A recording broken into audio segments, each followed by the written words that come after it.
Welcome to the Fear and Greed Daily Interview. I'm Sean Aylmer.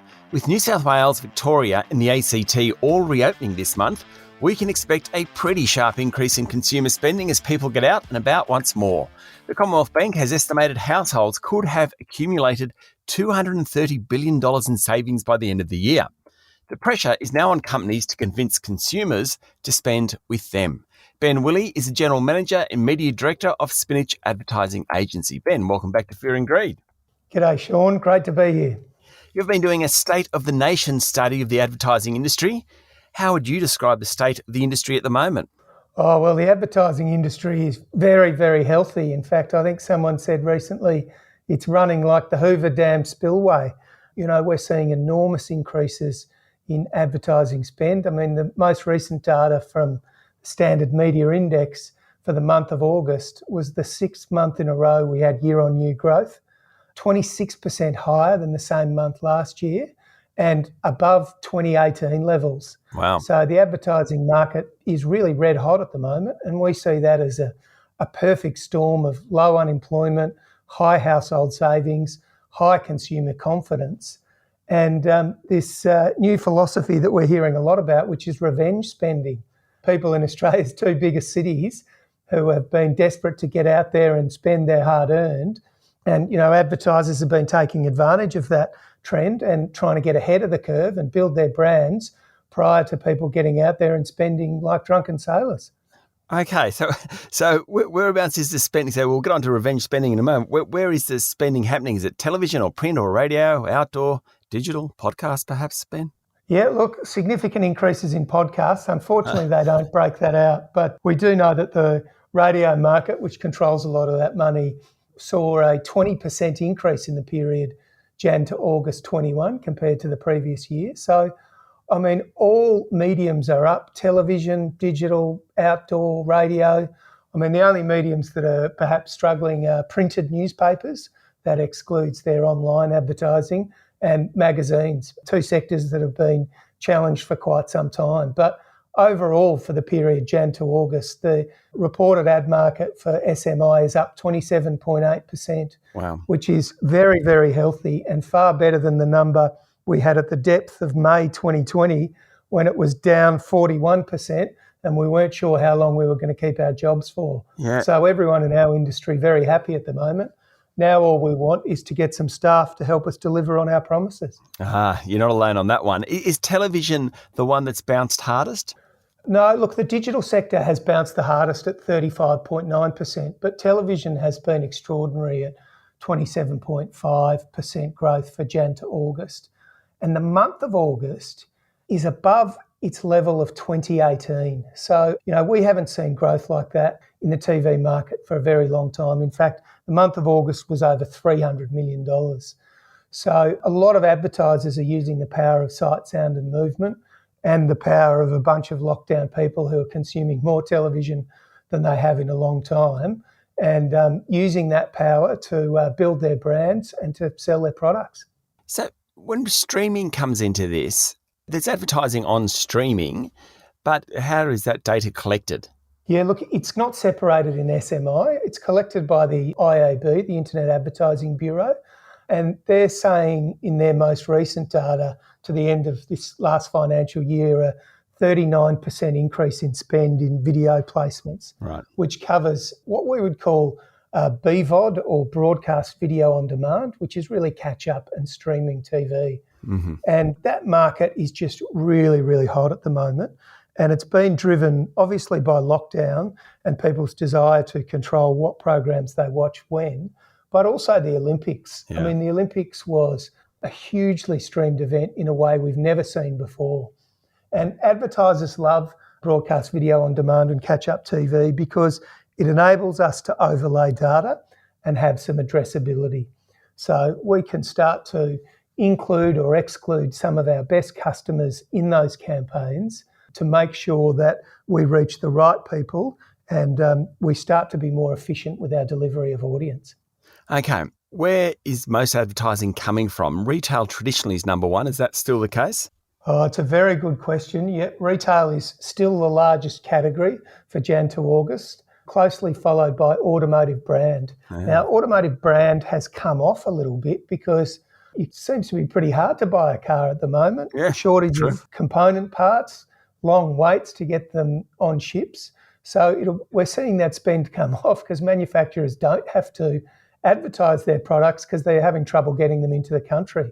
One thing we did see in the month of August was a huge spend by governments, Yep. and for the month-on-month growth was in the 90%. So governments are really listening to a lot of the criticism they've had about communicating vaccines and changes and upping their advertising spend to get to more consumers. Stay with me, Ben. We'll be back in a minute.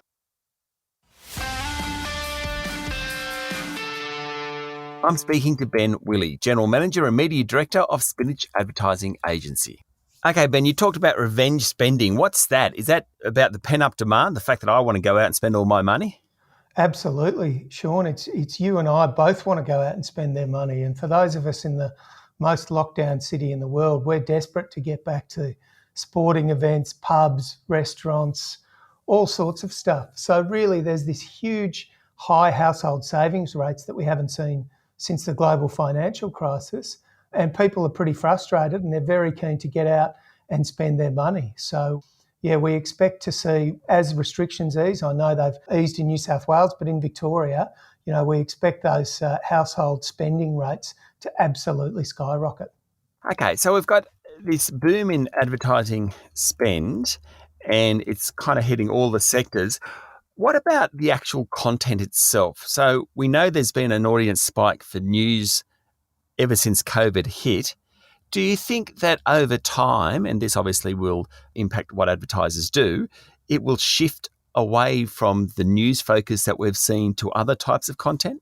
Well, it's a very good question and nobody really knows. But what we do know is that people are changing their preferences for types of content. So, news stations on radio have done very well. Their surveys have done very well when people are locked down because they want information, and come off a little bit, and we've moved to more of a music format when we're out of restrictions.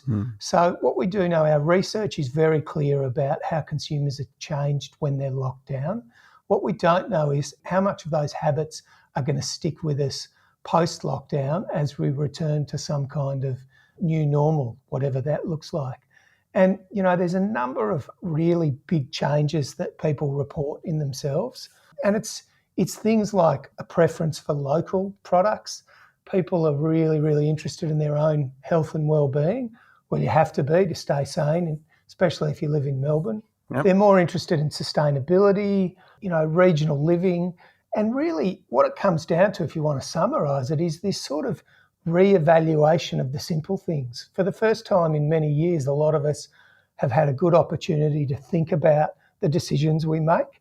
And, we're taking a lot of time to reassess why we do things and what's important to us. And that's having a big impact on our nature and a big impact on how we spend and how we consume.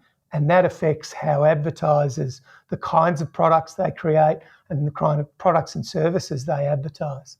Yeah, it's really interesting because if you think of your own consumer behaviour during lockdowns, my preference is local, and I will actually go out of my way to go to the local bottle shop rather than the large box retailer. Value is another thing. Where does value sit into this? Oh, look, it's right up there. We call it the search for value. People have time to be considerate about the kinds of things they buy, and they also have time to research what they would consider value and what attributes make up the components of value.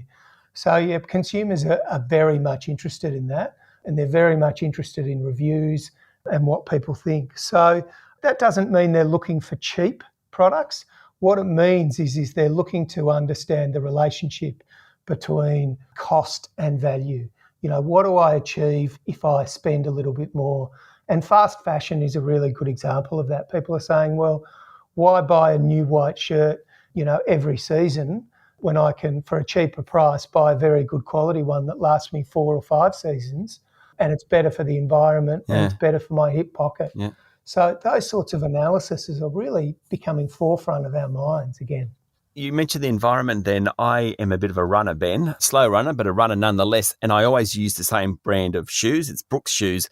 And I need a new pair. And I was in the shops yesterday, as I was allowed to be, and I noticed that Brooks, the brand, was advertising a carbon neutral running shoe.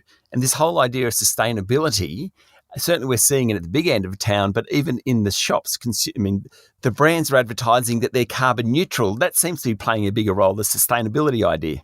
Oh, look, absolutely. And it's a well-written trend. And I think it's not a differentiator now like it once was. It's what we would call a table stake, is consumers expect their brands to make a real effort for sustainability.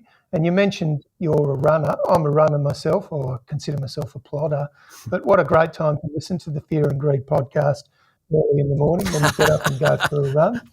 But I tell you what, you know that sustainability has become mainstream when even the News Corp newspapers in Australia, who have historically been very sceptical of climate science, are now really jumping on board that bandwagon. So even people are expecting their newspapers and their media companies to play more of a role in sustainability.